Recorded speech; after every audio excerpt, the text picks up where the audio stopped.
नहमदुहु व नुसल्ली अला रसूलिहिल करीम। अस्सलातु वस्सलामु अला सय्यिदिल अंबिया'i वल मुरसलीन व अला आलिहि व स्वहाबिहि अजमईन। अम्मा बअद फ़अऊज़ु बिल्लाहि मिनश शैतानिर रजीम। बिस्मिल्लाहिर रहमानिर रहीम। वक़ालू हस्बुनल्लाहु व निअमल वकील निअमल मौला व निअमन नसीर व मन यतवक्कल अलल्लाहि फहुव हस्बुह। सदक़ल्लाहु व मौलाना रसूलुहुन नबियुल अमीनुल मकीनुल करीम व अला आलिहि शाहिदीन व शाकिरीन वल्हम्दुलिल्लाहि रब्बिल आलमीन। तकरीर का आगाज़ करने से पहले बेहतर और मुनासिब है कि हम और आप मिलकर अपनी ग़ुलामी का सबूत देते हुए गुंबद ख़ज़रा में आराम फरमाने वाले आका हुज़ूर मक्की मदनी ताजदार मदीना सुरूर व क़ल्ब व सीना जनाब अहमद मुजतबा मोहम्मद मुस्तफ़ा सल्लल्लाहु अलैहि वसल्लम की बारगाह बेकस पनाह में दरूद व सलाम का हदिया निछावर करे। पढ़िए बावाज़ बुलंद अल्लाहुम्मा सल्लि अला मुहम्मदिन व अला आलि मुहम्मदिन व बारिक सल्लल्लाहु अलैहि अस्सलातु वस्सलामु अलैका या रसूलल्लाह सल्लल्लाहु अलैहि वसल्लम। और एक मरतबा नबी और आले नबी के बारगाह में दरूद व सलाम का हदिया निछावर करें। पढ़िए बावाज़ बुलंद अल्लाहुम्मा सल्लि अला मुहम्मदिन व अला आलि मुहम्मदिन व बारिक सल्लल्लाहु अलैहि। तकरीर के बाद मैंने जिस आयत करीमा का शर्फ़ हासिल किया अल्लाह तबारक व तआला सूरह आल इमरान में और मुख्तलिफ़ दूसरी आयतों में अल्लाह तबारक व तआला इरशाद फरमाता है, अऊज़ु बिल्लाहि मिनश शैतानिर रजीम, बिस्मिल्लाहिर रहमानिर रहीम, वक़ालू हस्बुनल्लाहु व निअमल वकील। और जिसका तर्जुमा है और वो कहने लगे हमें अल्लाह काफ़ी है और वो क्या अच्छा कारसाज है। निअमल मौला व निअमन नसीर, बेशक अल्लाह ही तुम्हारा मौला यानी हिमायती है, वही बेहतर हिमायती और बेहतर मददगार है। अल्लाह तबारक व तआला बेहतर तुम्हारा मददगार है।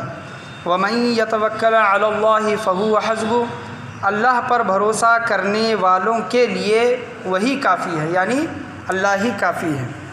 आज मेरी तकरीर का उन्वान अल्लाह पर तवक्कल करने का इनाम। अल्लाह पर जो भरोसा करते हैं और अल्लाह पर यकीन करके जो इस दुनिया में काम को अपने अंजाम देते हैं तो उसके नतीजे उसके इनाम क्या मिलते हैं, यही मेरा आज मुख्तसर सा मौजू है। वैसे तो इरादा ठीक 1 बजे तकरीर चालू करने का था, शुरू करने का, लेकिन लोगों की क़िल्लत की वजह से अभी खड़ा हुआ हूँ तो हो सकता है इसमें वक्त भी लगे, लेकिन मैं अपनी तकरीर को मुख्तसर समेटने की मैं कोशिश करूँगा। तो आज का मौजू जो है, हम अल्लाह पर भरोसा करके जो चीज़ हम करते हैं, जो काम करते हैं, जायज़ काम जो करते हैं, हलाल जो काम हम जो करते हैं, अल्लाह तबारक व तआला उसका इनाम क्या अता फ़रमाता है, ये हमारे लिए ज़रूरी है। और देख सकते हैं कि पिछले 2 जुमा मैंने इल्म के मुताल्लिक़ गुफ्तगू की कि इल्म की कितनी अहमियत है, उलमाए दीन की हमारे लिए कितनी अहमियत है, हमारे नज़दीक कितनी अहमियत होनी चाहिए, इसके मुताल्लिक़ मैंने आपके सामने बयान किया। और ये जो भरोसा जो है, ये जो तवक्कल है, जो हमारा अल्लाह से हटकर दूसरे चीज़ों पर होता है, यानी अल्लाह की ज़ात पर नहीं होता, बल्कि अल्लाह की ज़ात को अगर छोड़ देंगे तो बाकी तमाम चीज़ों पर हमारा यकीन है, एक सोच है कि ये फ़लाँ चीज़ अगर हम करेंगे तो होगी। असल जो ज़ात है मुसब्बिबुल असबाब जिसको कहा जाता है, जो अल्लाह के हाथ में तमाम चीज़ें हैं, वो वहाँ पर हमारा ध्यान, वहाँ पर हमारी सोच नहीं जाती। किस वजह से नहीं जाती? इल्म की कमी की वजह से नहीं जाती, क्योंकि हमने वो इल्म हासिल ही नहीं किया जो हमारे लिए ज़रूरी था कि अल्लाह पर भरोसा रखना कितना ज़रूरी है। तो सबसे पहले ये ज़रूरी है कि हम ऐसा इल्म हासिल करें जिस इल्म की वजह से हमारा अल्लाह पर तवक्कल भरोसा पूरा के पूरा हो जाए, यही ज़रूरत है। आज हम देख सकते हैं कि लोग तो कमी है, इंशाअल्लाह कम है। मैं इंशाअल्लाह आखिर में भी ये जुमले मैं बयान करूँगा कि हम बारहा ये सोचते हैं कि हम कोई अगर काम करने लगते हैं तो हम मंगल का दिन, शनिचर का दिन, इन दिनों को मनहूस समझते हैं। मनहूस नहीं भी समझते तो ये सोचते हैं कि इन दिनों में काम ना किया जाए। तो हमारी सोच क्या होती है कि अगर इन दिनों में काम करेंगे तो कुछ बुरा हो जाएगा। वैसे तो तमाम दिन अल्लाह के बनाए हुए हैं और तमाम दिनों में कुछ दिन अफजल भी हैं, जैसे जुमा का दिन है, जुमेरात का दिन है, बुध का दिन है, पीर का दिन है। ये दिन अफजल हैं, लेकिन जो दूसरे जो दिन हैं वो बुरे नहीं हैं, वो मनहूस नहीं है, वो बदशगुनी वाली नहीं है। इसी तरह हम महीनों को देखते हैं, सफ़र का महीने को हम मतलब ये समझते हैं कि मनहूस वगैरह समझते हैं। ये तमाम चीज़ें, अगर रास्ते से बिल्ली मतलब गुज़र जाए तो फ़ौरन हमारे जहन में एक मतलब तस्वुर आ जाता है कि हम जो काम कर रहे हैं वो काम नहीं होगा। ये क्या है? इल्म की कमी है। असल जो काम जो होने है वो अल्लाह के हाथ में। हमारा अक़ीदा क्या होना चाहिए? अल्लाह की ज़ात, अल्लाह जो चाहे वो करेगा। अल्लाह ने अगर चाहा तो वो होगा, अल्लाह ने अगर नहीं चाहा तो वो नहीं होगा। तो ये तमाम चीज़ें हैं। आज हम देख सकते हैं कि हमारे अंदर ये जहालत मतलब आ चुकी है, जज्ब कर चुकी है, ये निकाली भी नहीं जाती। हम निकालने की कोशिश करें तब भी नहीं जाएगी। चलो एक मान लो कि मर्द हजरात हैं, अगर हम उनको समझा लें तो मर्द हजरात मान भी जाएंगे, लेकिन औरतें इन चीज़ों को नहीं मानती। औरतें इन चीज़ों को नहीं मानती। औरतों के अंदर से ये जहालत दूर करना हमारे लिए बहुत ज़रूरी है। हम मर्द हैं, घर के ज़िम्मेदार हैं, चाहे वो बेटे की शक्ल में हो, बाप की शक्ल में हो, भाई की सूरत में हो, या फिर शोहर की सूरत में हो, या फिर घर के जो सरपरस्त होते हैं, दादा, नाना, ससुर, सास ससुर वगैरह, ये इनकी ज़िम्मेदारी बनती है कि अपनी घर की औरतों को बताएं कि ये जो तुम जो समझती हो कि ये चीज़ें नहीं करनी चाहिए। हाँ, ख़ास करके हम देख सकते हैं कि हमारे अंदर जहनों में ये बना हुआ होता है कि चमचे को ना चाटें। ये हमारे अंदर जो यहाँ पर मिरज की मैं बात कर रहा हूँ, बाहर दूसरी चीज़ों की मैं बात नहीं करता। चमचे को नहीं चाटे, दहलीज पर बैठ कर ना छींके, या फिर हमारे मतलब घर के छत पर कौवा अंडाने लग जाए, कौवा चिल्लाने लग जाए तो हम ये समझते हैं कि मतलब मेहमान आएंगे। ये तमाम चीज़ें क्या है? इस्लाम इसकी सीख नहीं देता, इस्लाम इसकी तालीम नहीं देता, इस्लाम इससे कोसों दूर है। इस्लाम की ये तालीम ही नहीं है कि दीगर दूसरे चीज़ों को देखकर हम मतलब गलत नतीजे निकालें। ये इस्लाम का या फिर मुसलमान का या फिर मोमिन का ये सेवा ही नहीं है, आदत ही नहीं है कि मुसलमान ऐसी चीज़ों से कुछ चीज़ें निकाले और कहे कि ये चीज़ होगी। अच्छी सूरतें निकाल सकते हैं, जैसे कि सुलह हुदैबिया में हुज़ूर सल्लल्लाहु ताला अलैहि वसल्लम सहाबाए कराम के दरमियान मौजूद थे और उनको रोक दिया गया था। मक्का वालों ने उनको रोका सुलह हुदैबिया में और कहा कि आप इस साल हज नहीं कर सकते। तो रोका, वहाँ पर रुके। हज़रत उस्मान गनी रज़ियल्लाहु अन्हु वहाँ पर हुज़ूर सल्लल्लाहु अलैहि वसल्लम के कासिद बनकर, मैसेंजर बनकर मक्का वालों के पास तशरीफ़ ले गए और मक्का वालों की तरफ से एक शख्स आया हुज़ूर सल्लल्लाहु अलैहि वसल्लम के पास पैगाम लेकर। तो उस शख्स का नाम क्या था? सुहेल। उस शख्स का नाम क्या था? सुहेल। जब आप सल्लल्लाहु अलैहि वसल्लम के पास वो पैगाम लेकर पहुंचा तो हुज़ूर सल्लल्लाहु अलैहि वसल्लम ने उससे पूछा कि तुम्हारा नाम क्या है? तो उसने कहा कि मेरा नाम सुहेल है। तो हुज़ूर सल्लल्लाहु अलैहि वसल्लम ने कहा कि हमारा काम आसान हो जाएगा। सुहेल के मानी आसानी, यानी कुछ चीज़ों से हम अच्छा ही निकाल सकते हैं कि अच्छा होगा, बुरा होगा ये हम चीज़ें नहीं कह सकते। ये इस्लाम का सेवा नहीं है, ये मुसलमानों का सेवा नहीं है।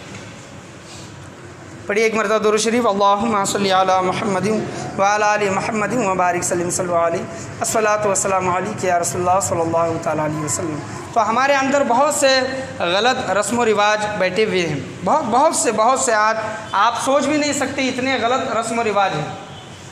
शादी ब्याह के मौके पर अगर हम देखें, जो तेल मेहंदी जो करते हैं वो इस्लाम में उसकी इजाज़त नहीं है।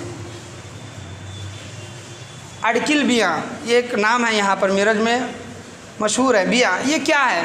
ये कहाँ से साबित है? ये फ़ातिहा अगर आप दे रही हैं, फ़ातिहा को हम ये बोल सकते हैं कि फ़ातिहा एक अल्लाह की बारगाह में दुआ के लिए, हम नेक काम करने जा रहे हैं इसके लिए ये कर रहे हैं, ये चीज़ें हैं। लेकिन उन चीज़ों को ज़रूरी मानना कि अगर हम अड़किल बिया नहीं करेंगे तो मियाँ बीवी में प्यार मोहब्बत नहीं रहेगा, दोनों ख़ानदान में आपस में उल्फत व मोहब्बत नहीं रहेगी। ये जो शादी के पहले जो रस्म व रिवाज जो होते हैं, अगर वो हम नहीं करेंगे तो हमारे ख़ानदान जो आपस में जो दो मिलने जा रहे हैं उनमें खुशियाँ नहीं रहेगी। ये गलत तसव्वुर है। हुज़ूर सल्लल्लाहु अलैहि वसल्लम की ज़िंदगी को उठाकर देखें, आप सल्लल्लाहु अलैहि वसल्लम ने 11 शादियाँ की। सहाबा कराम की ज़िंदगियों के देखें, किसी न किसी ने 2 शादी 4 शादी ज़रूर की है, 1 शादी। तो इनकी ज़िंदगियों को देखें, क्या इनकी ज़िंदगियों में ये चीज़ें थी जो हमारे अंदर राइज कर चुकी हैं? तो ये क्या है? गलत नज़रिए है, गलत अक़ीदे है। बुज़ुर्गों से, बड़े लोगों से ये जो चलते आ रहे हैं, आज हम इसको क्या समझ रहे हैं? ज़रूरी समझ रहे हैं, वाजिब समझ रहे हैं। अगर हम अपने घर की औरतों को समझाएं कि ये चीज़ें ना करो तो घर की औरतें हमें कहती है कि आपको कुछ नहीं मालूम, आप चुप बैठो। तो उनको चुप बैठाना है तो किस तरह? इल्म के ज़रिए बात करें, इल्म हासिल करें पहले ख़ुद, फिर अपनी घर की औरतों को समझाएं। ये बहुत गलत रस्म व रिवाज। आज भी हमारे मोहम्मद अली भाई यहाँ पर बैठे हैं, बहुत दिन पहले उन्होंने मतलब एक बात कही थी कि हाफिज़ साहब आज भी देहातों में, देहात खेड़े गांव में, वहाँ पर हमारे मुसलमान भाई बहनें मंदिरों में जाकर उनकी पूजा में शिरकत करते हैं। उनके मंदिर में उनका जो फंक्शन होते हैं, पढ़िए एक मरतबा दुरूद शरीफ, अल्लाहुम्मा सल्ली अला सय्यिदिना मुहम्मद। बंद करो शम्स। आज भी हम देहातों में देख सकते हैं कि लोगों के अंदर इल्म की कमी की वजह होने की वजह से लोग आज मंदिरों में जाते हैं, पूजा पाठ उनकी इसमें शिरकत फरमाते हैं। आज भी ऐसे कुछ सियासतदान हैं, पॉलिटिक्स हैं, जो गणेश की पूजा वगैरह ये तमाम चीज़ें, इन आरतियों में, इन पूजा में शिरकत फरमाना क्या है? एक तरह की उनकी मदद करना है, एक तरह उनको सपोर्ट करना है। हुज़ूर सल्लल्लाहु अलैहि वसल्लम की ज़िंदगी उठाकर देखें, सूरह काफिरून अगर आप पढ़ोगे तो उसमें काफिरों ने क्या कहा था हुज़ूर सल्लल्लाहु अलैहि वसल्लम से कि ऐ मोहम्मद सल्लल्लाहु अलैहि वसल्लम, आप हमारे बुतों की एक दिन पूजा करें, हम आपके खुदा की दूसरे दिन पूजा करेंगे, फिर दूसरे दिन आप एक दिन करें, हम एक दिन करेंगे। ये शर्त रखी थी। फिर बाद में क्या कहा कि पूजा नहीं कर सकते, कम से कम हाथ तो लगाएं, कम से कम आके बुतों को हाथ तो लगाए। तो हुज़ूर सल्लल्लाहु अलैहि वसल्लम ने, अल्लाह तबारक व तआला की तरफ से ये ऐलान आया, हुक्म आया, लकुम दीनुकुम वलिय दीन, तुम्हारे लिए तुम्हारा दिन, हमारे लिए हमारा दिन। साफ साफ कुरान मजीद फ़ुरक़ान हमीद में कुरान के अल्फाज हैं। तो आज ये जो तमाम चीज़ें जो देखते हैं, आज 25 है तो मेरी क्रिसमस वगैरह जो कहा जाता है, हैप्पी क्रिसमस जो कहा जाता है, उलमाए कराम के मैसेज आते हैं, हम तो ख़ुद आलिम नहीं हैं कि जान सकते हैं, लेकिन वो क्रिसमस के मानी वो बताते हैं कि पैदा होना, यानी खुदा का बेटा पैदा हुआ, खुदा का बेटा पैदा हुआ, मेरी क्रिसमस, उसकी मुबारकबाद हो आपको, हैप्पी क्रिसमस, आपकी उसको मुबारकबाद हो। और कुरान मजीद फ़ुरक़ान हमीद इसके मुतालिक क्या कहता है? लम यलिद वलम यूलद, अल्लाह ना किसी से पैदा हुआ है, ना अल्लाह से कोई पैदा हुआ। ये अक़ीदा मुसलमानों को होना चाहिए। आज अगर हम फेसबुक वगैरह पर मैं देखता हूँ बहुत से लोगों को समझाने की, हम पर्सनल समझाने की कोशिश करते हैं, लेकिन लोग नहीं समझते। लोग ये समझते हैं कि हम अगर हैप्पी दिवाली कहेंगे, हैप्पी क्रिसमस कहेंगे, हैप्पी होली कहेंगे तो हमारे दोस्त जो लोग हैं, गैर कौम के जो दोस्त लोग हैं, वो खुश हो जाएंगे। उनको खुश करने के लिए अगर हम ये करेंगे तो अल्लाह की बारगाह में हम क्या जवाब देंगे? आज हमें जो ज़िंदगी में जो कुछ भी है यहाँ पर करना है, हम किसके लिए कर रहे हैं? आप मेरे लिए कर रहे हैं, मैं आपके लिए कर रहा हूँ, अपने बीवी बच्चों के लिए, घर वालों के नहीं, अल्लाह के लिए। ज़िंदगी जो हम यहाँ पर जो गुजारनी है, किसके लिए गुजारनी? अल्लाह के लिए। ये तो मौजू अलग हो गया, मेरा आज यहाँ पर मौजू अलग था, लेकिन वक्त तो होते जा रहा है। इंशाअल्लाह अज़्ज़ वजल मैं फिर अगले जुमा बयान करने की कोशिश करूँगा। इल्म हासिल करने की बहुत निहायत ही ज़रूरी है। ऐसा इतना तो इल्म होना चाहिए कि इंसान को पता हो कि क्या गलत है, क्या सही है। जो चीज़ हम कर रहे हैं वो सही है कि नहीं, गलत है। कुरान ने इसकी इजाज़त दी है क्या? हदीस ने इसकी इजाज़त दी है क्या? कुरान और हदीस में नहीं है तो सहाबा कराम की ज़िंदगियाँ क्या बताती हैं? उलमाए कराम इसके मुतालिक क्या फ़तवा देते हैं? उलमाए कराम के अपने उनके कौल क्या हैं, उनकी राय क्या है, उन्होंने उम्मत को, आवाम को क्या पैगाम दिया, ये सीखना हमारे लिए ज़रूरी है। सीखते नहीं, कोई आपको बताता है तो उसकी बात को एक्सेप्ट करना, कबूल करना हमारे लिए ज़रूरी है। पढ़िए एक मरतबा दुरूद शरीफ। अल्लाहुम्मा सल्लि अला मुहम्मदिन व बारिक सल्लल्लाहु अलैहि अस्सलातु वस्सलामु अलैका या रसूलुल्लाह सल्लल्लाहु तआला अलैहि वसल्लम। इल्म की कमी की वजह से आज ये तमाम जहालतें हमारे अंदर हैं, ख़ासकर सुन्नी लोगों में। मैं तो ये कहूँगा कि सुन्नी लोगों में ख़ास ये जहालतें हैं। किस वजह से? क्योंकि आलिम दीन की सोहबत में नहीं बैठते, उनसे इल्म हासिल नहीं करते, कोई मसले मसाइल हों तो उनसे मतलब रब्ता नहीं करते, इल्म ख़ुद नहीं सीखते। ये तमाम चीज़ों की वजह से, इल्म की कमी की वजह से आज इतने गलत रस्म व रिवाज हमारे अंदर हैं कि दूसरे फ़िरक़े के लोग हमको क्या कहते हैं? बिदअती कहते हैं। क्या कहते हैं? वो सुन्नी नहीं कहते, जैसे हम उनको तबलीगी कहते हैं, वो लोग हमको कहते हैं बिदअती। मैं कहीं एक जगह पर बैठा था तो बोल रहे थे कि वहाँ लोग वो बिदअती है। क्या चीज़ सही है, क्या गलत है, ये हमारे लिए जानना बहुत ज़रूरी है। आज का मेरा जो मौजू है, अल्लाह ताला पर तवक्कल करने का इनाम। ज़िंदगी में अगर हम अल्लाह पर भरोसा करके ज़िंदगी गुजारेंगे तो अल्लाह तबारक व तआला हमें कैसे इनामात से नवाजता है। हम हज़रत मूसा अलैहिस्सलाम और बनी इसराइल के कौम के चंद नुकात, चंद वाक़यात यहाँ पर मिसाल के तौर पर लेंगे, समझने की कोशिश करेंगे और अपने उन मिसालों को अपनी ज़िंदगियों में ढालने की कोशिश करेंगे। हज़रत मूसा अलैहिस्सलाम से अल्लाह ने पूछा, ये कुरान की आयतें हैं, तर्जुमा है, तर्जुमा करने में इधर उधर ये हो सकता है, लेकिन मैं अपनी ज़बान में मैं आपको समझाने की कोशिश करूँगा। अल्लाह ने पूछा कि मूसा तेरे हाथ में क्या है? हज़रत मूसा अलैहिस्सलाम के हाथ में हमेशा आसा रहा करता था। हज़रत मूसा अलैहिस्सलाम ने कहा कि बारी ताला मेरे हाथ में आसा है, और हज़रत मूसा अलैहिस्सलाम ने उस आसे के, उस लकड़ी के फ़ायदे भी गिनवाए कि बारी ताला मैं इससे बकरियां हाँकता हूँ, चारा निकालता हूँ, इस आसे को मतलब टेक लगाकर मैं आराम भी करता हूँ। ये तमाम चीज़ें फ़ायदे, आसे के फ़ायदे, आसे छड़ी के फ़ायदे हज़रत मूसा अलैहिस्सलाम ने गिनवाए। अल्लाह ने कहा कि ऐ मूसा इस आसे को ज़मीन पर मार। जब हज़रत मूसा अलैहिस्सलाम ने इस आसे को ज़मीन पर मारा तो वह आसा अज़्ज़हा बन गया, बड़ा के बड़ा अज़्ज़हा बन गया। और हज़रत मूसा अलैहिस्सलाम इंसान होने के नाते बशरी तकाज़ा होता है, ये नहीं है कि नबी हैं तो नहीं डरेंगे, मतलब एक बशरी तकाज़ा, इंसान की फ़ितरत होती है डरना ना डरना। तो बशरी तकाज़े की वजह से, इंसानी फ़ितरत की वजह से उस अज़्ज़हा को देखकर, जो अज़्ज़हा जो बना, हज़रत मूसा अलैहिस्सलाम घबरा गए। हज़रत मूसा अलैहिस्सलाम घबरा गए। अल्लाह तबारक व तआला ने फिर हुक्म दिया कि ऐ मूसा इस अज़्ज़हा को पकड़। हज़रत मूसा अलैहिस्सलाम ने उस अज़्ज़हा को जब पकड़ा तो वो फिर छड़ी बन गया, फिर आसा बन गया। उलमाए कराम इस पर नुकात बयान करते हैं कि अल्लाह तबारक व तआला फरमाता है कि ऐ मूसा कुछ देर पहले तू अपनी जिस छड़ी को फ़ायदा बोल रहा था, क्या है बारी ताला मैं इससे चारा निकालता हूँ, बकरियाँ हाँकता हूँ, टेक लगा कर मैं बैठता हूँ, ऐ मूसा तू फ़ायदा जो गिनवा रहा था यही आसा तेरे लिए नुकसान का ज़रिया बन गया, अज़्ज़हा बन गया। और जब तूने ये देखा कि अज़्ज़हा बन गया और ये समझा ऐ मूसा कि ये अज़्ज़हा नुकसान पहुँचाने वाला है, जिस चीज़ को तू नुकसान समझ रहा था पकड़ने के साथ ही वो चीज़ फ़ायदे वाली बन गई। तो फ़ायदा और नुकसान किसके हाथ में है? अल्लाह तबारक व तआला के हाथ में है। कोई भी चीज़ तकलीफ़ हो या फिर सुकून हो, या अल्लाह तबारक व तआला के तरफ से हासिल होता है, नाजिल होता है। तो हज़रत मूसा अलैहिस्सलाम को ये सबक मिल गया कि जो भी करता है अल्लाह तबारक व तआला करता है, और जो भी होगा, मैं जो भी करूँगा वो अल्लाह तबारक व तआला की तरफ से होगा। मुतमईन दिल को तसल्ली हो गई। जब फ़िरऔन के सामने पहुँचे हज़रत मूसा अलैहिस्सलाम तो फ़िरऔन के तमाम जादूगर थे, अपने अपनी रस्सियाँ फेंकी तो वो तमाम के तमाम क्या बन गए?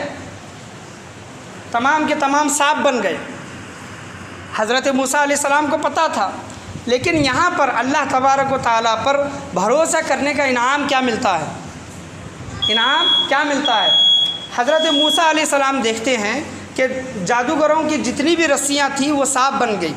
अब अक़ल यहाँ पर पैगाम देती है, अक़ल ये कहती है कि ऐ मूसा छड़ी को ज़मीन पर मत मार। छड़ी एक वाहिद ज़रिया है, अगर कोई भी सांप तेरे पास आता है तो उसको छड़ी के ज़रिए मार कर तू उसको भगा सकता है। ऐ मूसा ज़मीन पर आसे को मत मार। लेकिन इश्क ये सवाल करता है, अल्लाह ने कहा कि ऐ मूसा अपना आसा ज़मीन पर मारो, तो इश्क ये कहता है कि ऐ मूसा तू ये ना देख कितने सांप हैं, बल्कि ये देख महबूब का हुक्म क्या है।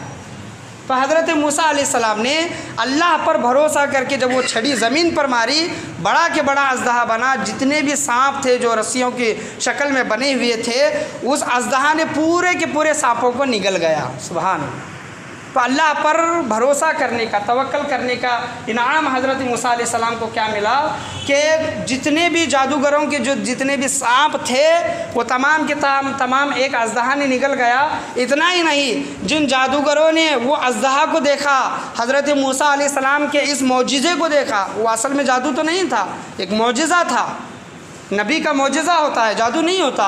तो हज़रत मूसा अलैहिस्सलाम के मौजिज़े को देखा, जितने जादूगर थे वो तमाम के तमाम हज़रत मूसा अलैहिस्सलाम पर ईमान लेकर आए। फ़िरौन ने कहा कि तुम अगर ईमान लाओगे तो मैं तुम्हें ख़त्म कर दूँगा, ये भी जादू है। तो जादूगरों ने कहा कि हम जादू को बखूबी जानते हैं कि जादू कैसा होता है, क्या होता है, लेकिन हज़रत मूसा अलैहिस्सलाम ने जो किया है वो जादू नहीं है। हम जादूगर हैं, हम बखूबी जानते हैं कि ये जादू नहीं है, तो हमें मार डाल या फिर ज़िंदा रख, हम लेकिन एक राह से हज़रत मूसा अलैहिस्सलाम ने जो बताई है उस राह से हम नहीं हटेंगे। तो तमाम के तमाम जादूगर ईमान लेकर आए। इसी तरह का हज़रत मूसा अलैहिस्सलाम का वाक़या अगर हम देखते हैं कि जब फ़िरऔन पीछे लगा मारने के लिए, हज़रत मूसा अलैहिस्सलाम अल्लाह के हुक्म से अपनी कौम को लेकर चले, सामने दरिया आया तो फिर सवाल पैदा हुआ। अल्लाह ने हुक्म दिया कि आए मूसा अपने आसे को समंदर पर मार। अकल ये कहती है कि आए मूसा इस आसे को समंदर पर ना मार, इससे कुछ फ़ायदा नहीं होगा, पानी पर छड़ी मारने से कुछ नहीं फ़ायदा होगा, पीछे लश्कर आ रहा है, वो फ़िरऔन के सर पर मार दे तो कुछ फ़ायदा हो सकता है। अकल ये सवाल करती है, लेकिन इश्क ये कहता है कि नहीं, रब क्या हुक्म देता है, क्या है मूसा अपने आसे को समंदर पर मार, पानी पर मार। ये कुरान के आयतों का तर्जुमा मैं बीच बीच में कर रहा हूँ। अपने आसे को पानी पर मार। तो हज़रत मूसा अलैहिस्सलाम ने अल्लाह पर भरोसा करके अपने आसे को समंदर पर मारा तो 12 रास्ते फूट गए। सुभान अल्लाह, 12 रास्ते फूट गए और वहाँ से हज़रत मूसा अलैहिस्सलाम अपनी कौम को लेकर निकले और वहाँ से चले। जब फ़िरऔन जब आया तो वो रास्ते मिल गए, बीच में से जाने की उसने भी कोशिश की, रास्ते वो समंदर के जो रास्ते बने हुए थे वो मिल गए, फ़िरऔन इसमें तबाह वो बर्बाद हो गया। इसी तरह का हज़रत मूसा अलैहिस्सलाम की कौम बार बार सवाल करने वाली थी, बनी इसराइल थी, बार बार सवाल करती थी। जब वहाँ से बच कर निकले तो लोगों ने कहा कि मूसा नबी अल्लाह, या मूसा अलैहिस्सलाम हमारे लिए पीने के पानी नहीं है, पीने के लिए पानी नहीं है, तो हमें पानी दे। तो अल्लाह का हुक्म हुआ कि मूसा अपने आसे को पत्थर पर मार। अकल फिर सवाल करती है, अकल जो होती है ना, अकल ये वसवसे जो डालती है, अकल फिर सवाल करती है कि मूसा पत्थर पर मारने से कुछ हासिल नहीं होगा, उल्टा छड़ी टूट जाएगी। ये कर कि उस आसे से ज़मीन को खोद और ज़मीन में से पानी निकाल, कुछ पानी निकल सकता है, लेकिन पत्थर पर मारने से कुछ हासिल नहीं होगा। लेकिन इश्क ये कहता है कि महबूब जो कहता है वो कर, महबूब की रज़ा जिसमें है वो कर। हज़रत मूसा अलैहिस्सलाम ने अल्लाह के हुक्म पर उस पत्थर पर जब छड़ी मारी, आसा मारा, तो उसमें से पत्थर में से पानी का चश्मा निकल आया और तमाम कौम जो बनी इसराइल की जो कौम थी उन तमाम लोगों ने पानी पिया।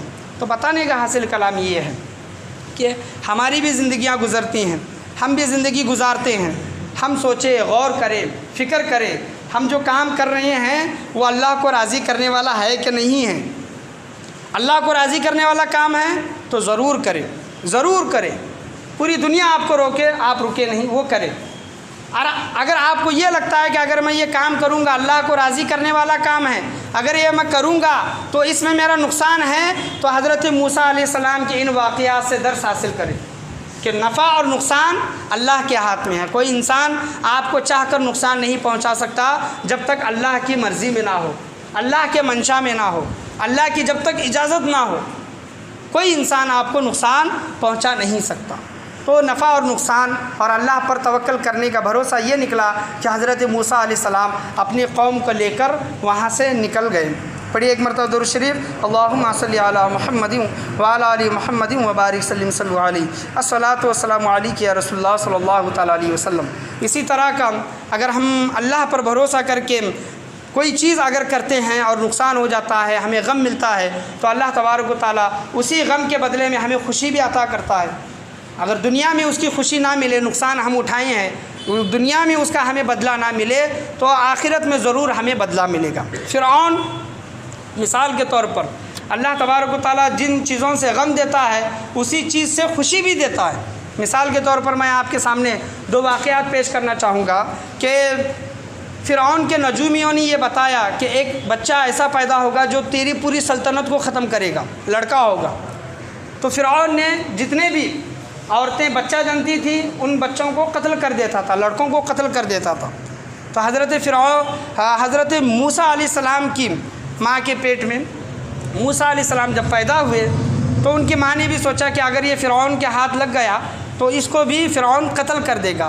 तो हज़रत मूसा अलैहिस्सलाम की माँ ने अपने बच्चे को एक टोकरी में रखा और समंदर दरिया पर रखकर, पानी में रखकर छोड़ दिया कि जहाँ तक जाता है जाए, मैं अल्लाह पर भरोसा करके मैं अपने बच्चे को छोड़ देती हूँ।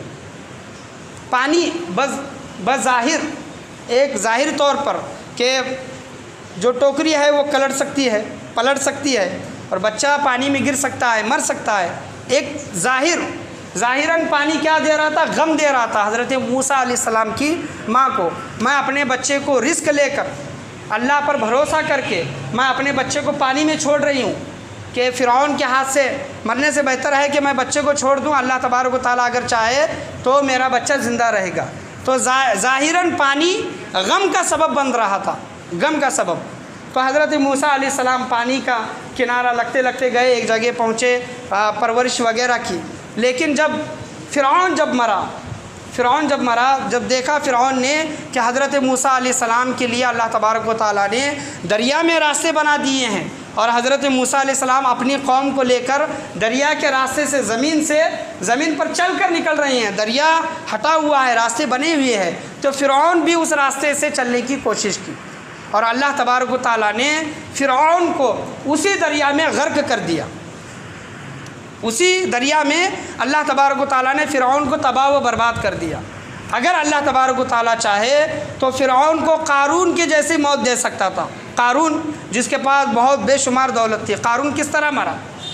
ज़मीन में धंस कर मरा।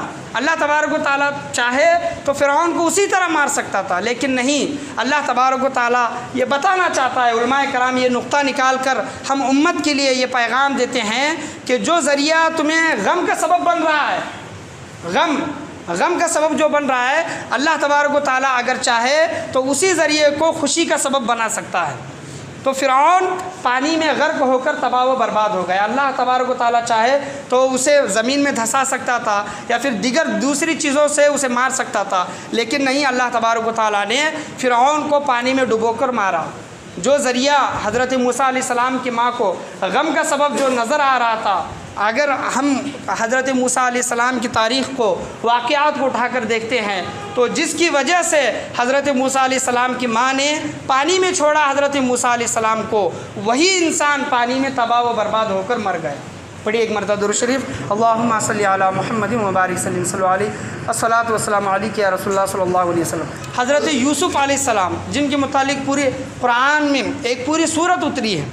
हज़रत यूसुफ़ अलैहिस्सलाम के भाई ले गए और उन्हें कुएं में फेंका और उनका कुर्ता लेकर, हज़रत यूसुफ़ अलैहिस्सलाम का कुर्ता लेकर उनको उस कुर्ते को खून लगाकर हज़रत याकूब अलैहिस्सलाम के पास आए और कहा कि अब्बाजान, यूसुफ़ को भेड़िए ने खा लिया, यूसुफ़ को भेड़िए ने लेकर चला गया।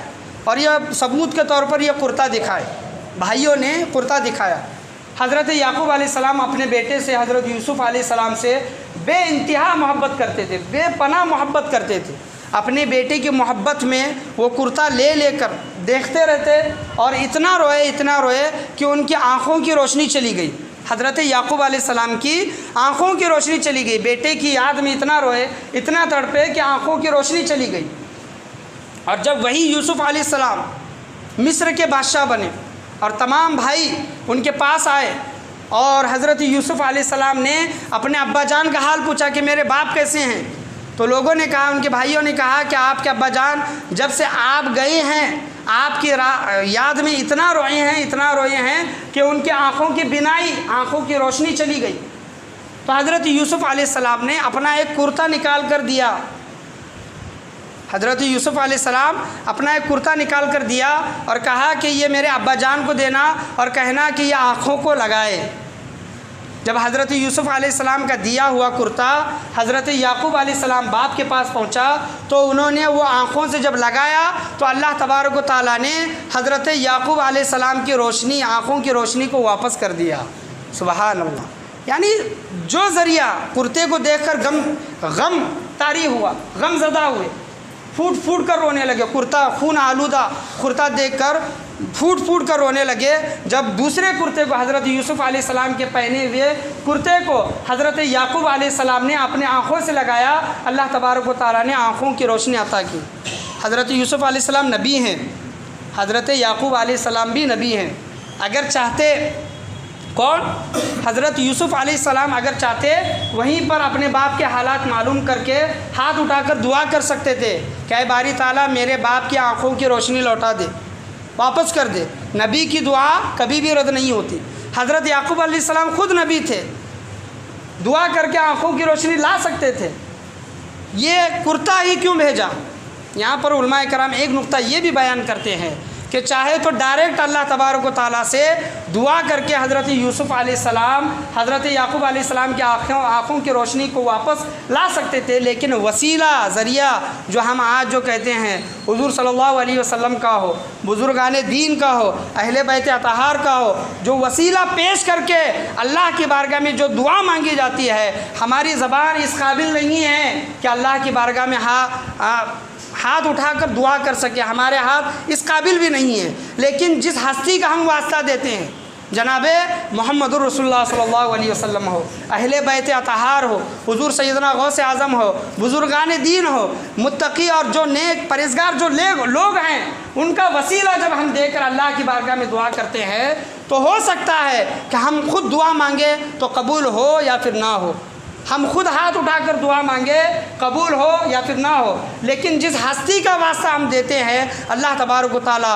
उस वसीले के ज़रिए अल्लाह तबारक व तआला दुआओं को कबूल फरमाने वाला है। यूसुफ़ अलैहिस्सलाम के इस वाक़े से दर्स हासिल करें। चाहे तो ख़ुद दुआ कर सकते थे, दुआ नहीं की बल्कि कुर्ता भेजा, आँखों की रोशनी वापस आने का ज़रिया वसीला क्या बना? कुर्ता बना। जब एक कुर्ता आँखों की रोशनी वापस ला सकता है, ज़रिया बन सकता है, वसीला बन सकता है, अगर आज के इस दौर में अगर कोई इंसान हुज़ूर सल्लल्लाहु अलैहि वसल्लम का वसीला देकर दुआ करता है, बुज़ुर्गान दीन का वसीला देकर दुआ करता है, तो इसमें नाजायज़ वाली बात कौन सी है? आप ये बताएं। ख़ुद हज़रत आदम अलैहिस्सलाम ने तौबा अपनी कबूल करानी हो तो हुज़ूर सल्लल्लाहु अलैहि वसल्लम का वसीला देकर दुआ मांगी, हुज़ूर सल्लल्लाहु अलैहि वसल्लम का वसीला देकर दुआ मांगी। अल्लाह तबारक व तआला ने हज़रत आदम अलैहिस्सलाम की तौबा को कबूल किया, दुआ को भी कबूल किया। तो वसीला और जो क्या कहते हैं ज़रिया जो हम जो बनाते हैं वो नाजायज़ नहीं है बल्कि जायज़ है। कुरान और हदीस की रोशनी में वो सही है। पढ़िए एक मरतबा दुरूद शरीफ, अल्लाहुम्मा सल्लि अला मुहम्मदिन व बारिक सल्लल्लाहु अलैहि अस्सलातु वस्सलामु अलैका या रसूलुल्लाह सल्लल्लाहु तआला अलैहि वसल्लम। इसी तरह हज़रत मूसा अलैहिस्सलाम के ज़िंदगी से ही हमें सबक हासिल करना चाहिए, सीख लेनी चाहिए। नबी तो गलती या फिर गुनाह नहीं करता, नबी गुनाह से इस तरह पाक हैं जिस तरह एक माँ अपने बच्चे को जनती है, बच्चा जिस तरह जना हुआ बच्चा जिस तरह पाक होता है, नबी इस तरह पाक होते हैं। ये हमारा अक़ीदा है। और जो लोग कहते हैं कि नबी गुनाह कर सकते हैं, नबियों ने गुनाह किया या फिर हज़रत आदम अलैहिस्सलाम ने गुनाह किया, ख़ता किया, तो उन लोगों को अपनी इस्लाह करनी चाहिए कि नबी गुनाहों से पाक होते हैं। हज़रत मूसा अलैहिस्सलाम अल्लाह के हुक्म से जब उन्हें हुक्म मिला कि आए मूसा तौरेत लेने के लिए कोहे तूर पहाड़ पर 40 दिन चिल्ला कशी करना, 40 दिन वहाँ पर रहना, 40 दिन के बाद तुम्हें तौरेत मिलेगी। तो हज़रत मूसा अलैहिस्सलाम ने अपने भाई हारून अलैहिस्सलाम को कहा कि आए मेरे भाई, ये मेरी कौम को मैं तुम्हारे सुपुर्द करके जाता हूँ, मैं 40 दिन के बाद आऊँगा, तो 40 दिन तक यह कौम तुम्हारे साथ रहेगी, तुम्हारे सुपुर्द रहेगी, तुम्हारे भरोसे रहेगी। जब 40 दिन के जब बाद आए हज़रत मूसा अलैहिस्सलाम, ये तवील वाक़या इसमें कि शैतान ने वो बछड़े को बोलना सिखाया, तो हज़रत मूसा अलैहिस्सलाम की कौम वो बोलते हुए बछड़ा, वो सोने का बछड़ा था, गोल्डन का बछड़ा था, वो बोलता था। गाय का जो बच्चा होता है, बछड़ा होता है, वो बोलता था। वो बोलते हुए बछड़े को देखकर हज़रत मूसा अलैहिस्सलाम के कौम के बहुत से लोग गुमराह हुए। हज़रत मूसा अलैहिस्सलाम जब आए और देखा कि मेरे कौम के बहुत से लोग गुमराह हुए हैं, अल्लाह की तरफ बारगाह में रुजू किया कि बारी ताला मेरे कौम के साथ ये क्या मामला हुआ है। तो अल्लाह की बारगाह से आवाज़ आई कि आए मूसा, तूने अपनी कौम को अपने भाई के हवाले, अपने भाई के भरोसे करके गया था। आए मूसा, अपनी कौम को मेरे भरोसे करके जाता तो तेरी कौम कभी भी गुमराह नहीं होती। एक सबक सिखाने के लिए ये जो अल्लाह तबारक व तआला कुरान मजीद, फ़ुरक़ान हमीद, हदीस करीमा में जो आती हैं, वो नबियों की गलतियाँ नहीं है, गुनाह नहीं है, बल्कि उम्मत मोहम्मदी के लिए सीखने का दर्स है, सबक हासिल करने का ज़रिया है।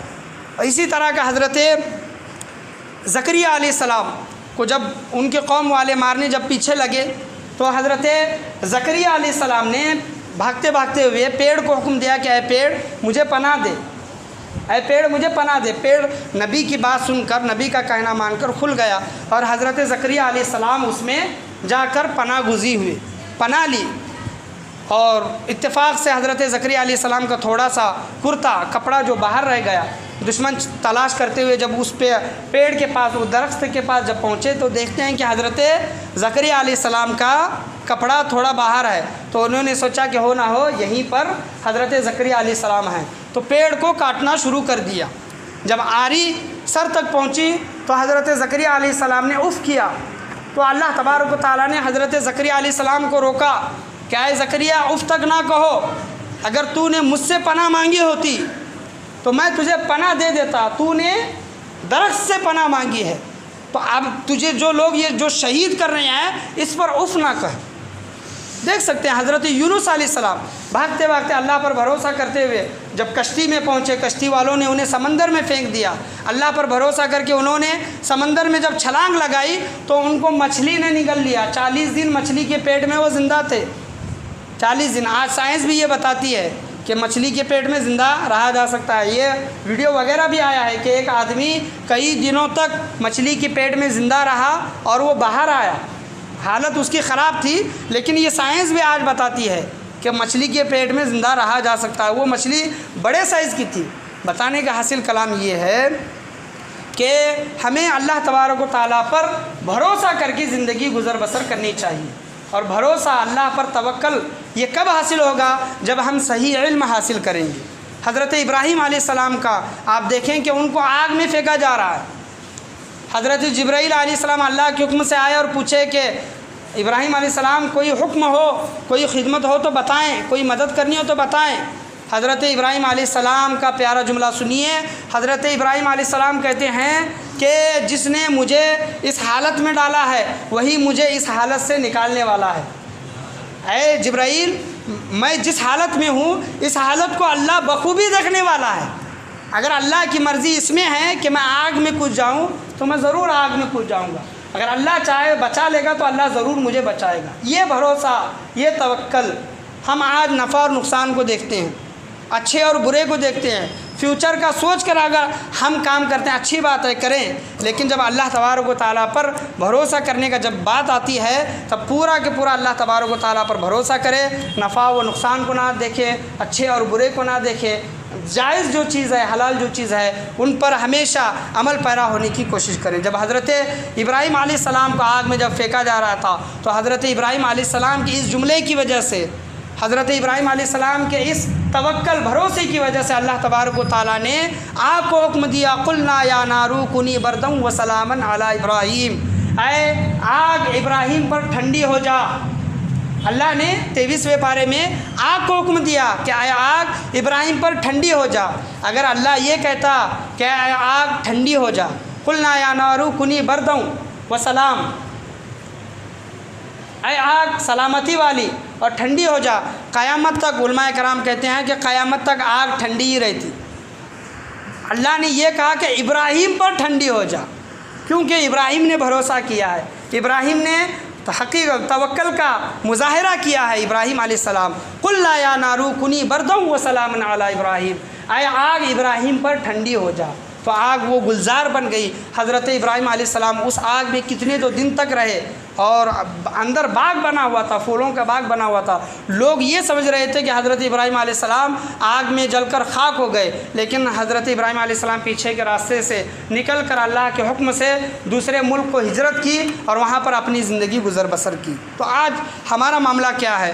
आज हम अल्लाह पर कितना भरोसा करते हैं, कितना तवक्ल करते हैं। आज देखिए कि कोई अमावस है, पुनीम है, तो ये कहते हैं कि अमावस पुनीम को कहीं बाहर ना निकलो, बाहर ना जाओ। घर की औरतें बोलते हैं बाहर ना निकलो। तो नुकसान पहुंचाने वाला, फ़ायदा पहुंचाने वाला कौन है? वो चांद है, सूरज है, अमावस है, पुनीम है। बिल्ली, अगर काली बिल्ली रास्ते से गुज़र जाए, हमारे फ़ौरन दिमाग में आता है कि आज हमारा काम नहीं होगा। तो ये अक़ीदा आपके अंदर किसने डाला? आज शादी ब्याह में जो गलत रस्म व रिवाज होते हैं, मैं माफ़ी के साथ हाथ जोड़कर मैं आपके सामने ये कहना चाहूँगा, अगर मेरी बात किसी को बुरी लगी हो तो मुझे माफ़ करना, लेकिन मैं बोलूँगा, बोलना हमारा काम है। आज शादी ब्याह के अंदर जो ढोल ताशे या फिर जो डीजे जो लगाए जाते हैं, नाचा जाता है, ख़ासकर मुजावर गली की मैं बात करता हूँ, जो अबीर से जो खेल कर पूरे रास्तों को पीला कर दिया जाता है, ये किस नबी ने आपको इसकी तालीम दी है? किस सहाबा की ज़िंदगी में ऐसा हुआ करता था? किस वली की ज़िंदगी में, किस वली ने ये ऐसी चीज़ें की हैं? ये गलत रस्म रिवाज है। आज हम कहते हैं शादी के पहले बहुत मतलब नाच गाना है, हल्दी है, रस्म है, बियाह है वगैरह, ये तमाम चीज़ें हम करते हैं। और शादी में अगर कोई ख़राबी आ जाए, 2-4 महीने में, साल भर में तलाक वगैरह की नौबत आ जाए, तो हम अफसोस करने लगते हैं कि ये मेरे बच्ची के साथ क्या हुआ, ये मेरे लड़के के साथ क्या हुआ। आपने ख़ुद हुज़ूर सल्लल्लाहु ताला अलैहि वसल्लम की सुन्नत को पामाल किया है, उसकी बेइज्जती की है। जो हुज़ूर सल्लल्लाहु अलैहि वसल्लम की जो सुन्नत है, अन निकाह मिन सुन्नती, क्या है इसमें मामला, क्या है निकाह, क्या है इसको समझें। निकाह में भी फिजूल खर्ची होती है। आज लाखों हज़ारों रुपए खर्च होते हैं। अगर किसी गरीब की शादी में वो पैसे लगा दे, किसी बेवा के काम में ये पैसे लगाते हैं, तो वही ज़रिया अल्लाह तबारक व तआला की बारगाह में बख्शिश व मग़फ़िरत का ज़रिया बनेगा। आज हमारे अंदर ये चीज़ें देखी जाती हैं। आप ख़ुद शादी से पहले ये चीज़ें ये करेंगे और जब मौलवी साहब जब आएंगे, इमाम साहब जब आएंगे, उनसे कहेंगे कि नेक और जायज़ तमन्ना दुआ करें, तो कैसे कबूल होगी? आप ख़ुद गुनाहों को नहीं छोड़ रहे हैं, आप ख़ुद गुनाहों को नहीं छोड़ते, गुनाहों के रास्ते से नहीं हटते, और लोगों से कहते हैं, इमाम साहब से कहते हैं, पीर साहब से कहते हैं कि हमारे लिए भलाई की दुआ करें, बरकत की दुआ करें। तो उस हाफिज़ साहब की, उस इमाम साहब की, उस पीर साहब की दुआ किस तरह कबूल होगी जब आप ख़ुद गुनाहों को छोड़ना नहीं चाहते? एक वाक़या मैं बयान करना चाहूँ कि एक बस्ती को अल्लाह तबारक व तआला ने पलटने का हुक्म दिया।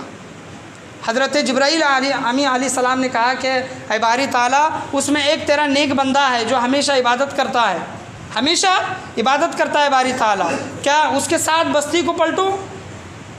अल्लाह की तरफ से हुक्म आया कि आए जिब्राईल, उस इंसान के साथ, ज़िक्र करने वाले के साथ, इबादत करने वाले के साथ बस्ती को पलट। क्यों?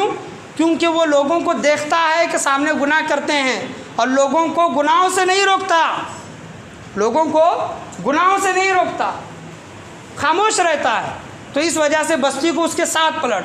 तो गुनाह के जो क्या है, 3 दर्जे हैं, 3 याद रखिए कि सबसे पहला गुनाह सामने हो रहा है कि आप इतने बड़े हैं, आप हाकिम हैं, आप पावरफुल आदमी हैं, आपके बोलने से गुनाह रुक सकते हैं, आपके बोलने से एक बात पर जितने भी लोग हैं गुनाह को छोड़ सकते हैं। तो आपका काम है, आप बादशाह है, वक्त के बादशाह है, वक्त के हाकिम हैं, पॉलिटिक्स में है, समझ लीजिए पॉलिटिक्स में है। अगर आपके बोलने से वो गुनाह के काम रुक सकते हैं तो आपका काम है कि आप उनको रोके, अपने पावर के ज़रिए रोके, गुनाहों को रोके। नहीं रोक सकते, आप बादशाह नहीं हैं, हाकिम नहीं हैं, तो आप इल्म रखने वाले हैं, इल्म है आपके पास, इल्म रखने वाले हैं, तो उनको ज़बान के ज़रिए रोके, बोले उनको कि भाई साहब जो आप कर रहे हैं वो गुनाह है, ये ना करें। आप ज़बान से भी नहीं रोक सकते, तो ये तीसरा दर्जा है कि सामने जो गुनाह हो रहा है उसको दिल में बुरा जानकर खामोश रहें। दिल में बुरा जाने, खामोश रहें। हुजूर सल्लल्लाहु अलैहि वसल्लम ने कहा कि ये नेकी का अदना दर्जा है। ये तीसरा दर्जा जो है, देख कर खामोश रहना, दिल में बुरा जानना, ये खामोश रहना, ये नेकी का निचला दर्जा है, अदना दर्जा है, निचला दर्जा है। तो आज हमारा मामला क्या है? अगर हमारे घर के बच्चे नाच रहे हैं शादी ब्याह में, तो हम भी, बड़े लोग भी उनके साथ नाचते हैं, तो क्या कर रहे हैं कि हम उनका एक तरह की मदद कर रहे हैं। शादी ब्याह में बरकत हो तो वो किस तरह होगी, किस तरह आएगी जब आप गुनाह को छोड़ने को तैयार नहीं हैं? तो किसकी दुआ कबूल होगी आपके हक़ में? तो सोचे, गौर करे, फ़िक्र करे, इल्म हासिल करे, जो सही दीन है उस दीन को सीखे। हुजूर सल्लल्लाहु अलैहि वसल्लम की शरीयत क्या बताती है उसको सीखे। शादी को आसान बनाएं, शादी को मुश्किल ना बनाएं, खर्चेलू ना बनाएं।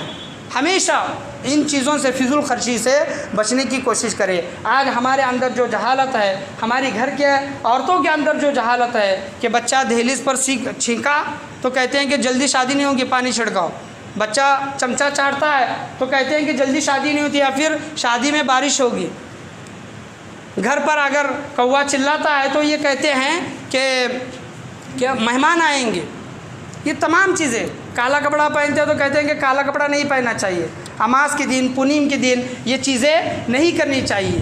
तो ये क्या है? अल्लाह पर अगर भरोसा नहीं है तो ये चीज़ें आप ज़रूर करेंगे। अगर अल्लाह पर आप पर भरोसा है, अल्लाह का आपको अल्लाह पर अगर भरोसा है तो इन तमाम चीज़ों से आप दूर रहेंगे।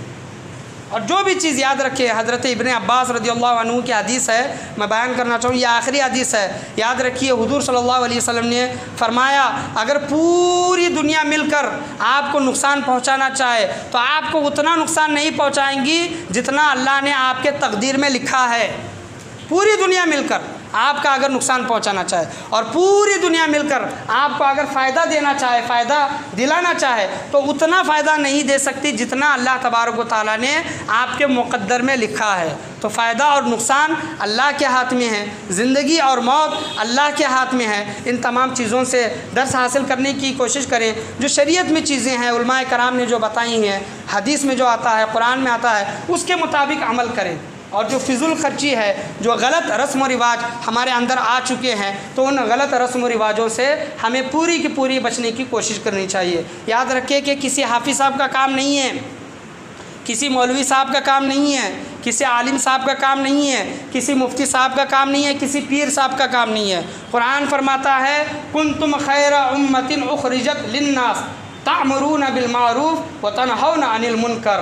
ऐ उम्मत मोहम्मद, अल्लाह तबारक व तआला चौथे पारे में इरशाद फरमाता है, उम्मत मोहम्मद तुम खैर वाली उम्मत हो, खैर अच्छी उम्मत हो, खैर वाली उम्मत हो।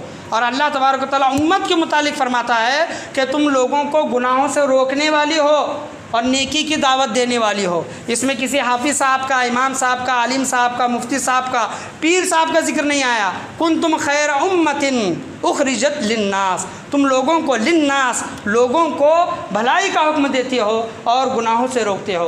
तो किसी एक का काम नहीं है, हर एक का काम है। आप देख लें, मोहल्ले में अगर रहते हैं तो मोहल्ले वाले की ज़िम्मेदारी, घर में रहते हैं तो घर में आपके अंडर में, मातहत में जितने भी लोग हैं उनकी ज़िम्मेदारी, आप जुमा में आते हैं तो ये हमारी ज़िम्मेदारी बनती है कि आपको अच्छे और बुरे का फ़र्क समझाएँ। अल्लाह से मैं यही दुआ करना चाहूँगा, अल्लाह तबारक व तआला हम तमाम लोगों को बोलने सुनने से ज़्यादा अमल करने की तौफ़ीक़ अता फ़रमाए और हुज़ूर सल्लल्लाहु तआला अलैहि वसल्लम की शरीयत मुतहरा पर अमल पैरा होने की तौफ़ीक़ और रफ़ीक़ अता फ़रमाए। अल्लाह से यही दुआ है कि ज़िंदगी भर अल्लाह पर पूरा पूरा भरोसा करके हर काम अंजाम देने की, हर काम को करने की अल्लाह तबारक व तआला हम तमाम लोगों को तौफ़ीक़ और रफ़ीक़ अता फ़रमाए। आज की महफ़िल में बोलने में, सुनने में, समझने में, समझाने में किसी भी किस्म की गलती, कमी, बेशी, कोताही, खामी हुई हो, अल्लाह तबारक व तआला अपने उसे फ़ज़ल व करम से उसे माफ़ अता फ़रमाए। बोलने सुनने से ज़्यादा अमल करने की तौफ़ीक़ अता फ़रमाए। अल्लाह से दुआ है कि आज यहाँ पर जितने भी लोग हाज़िर हैं, मुझे और आपको हिदायत के रास्ते अल्लाह तबारक व तआला नसीब अता फ़रमाए और बुज़ुर्गान दीन के, सच्चे आलिम दीन की सोहबतों को इख्तियार करने की और जो सही इल्म दीन है, इल्म दीन को हासिल करके लोगों तक उसको पहुँचाने की अल्लाह तबारक व तआला हम तमाम लोगों को तौफ़ीक़ व रफ़ीक़ अता फ़रमाए। व आखिरु दावाना अनिल हम्द।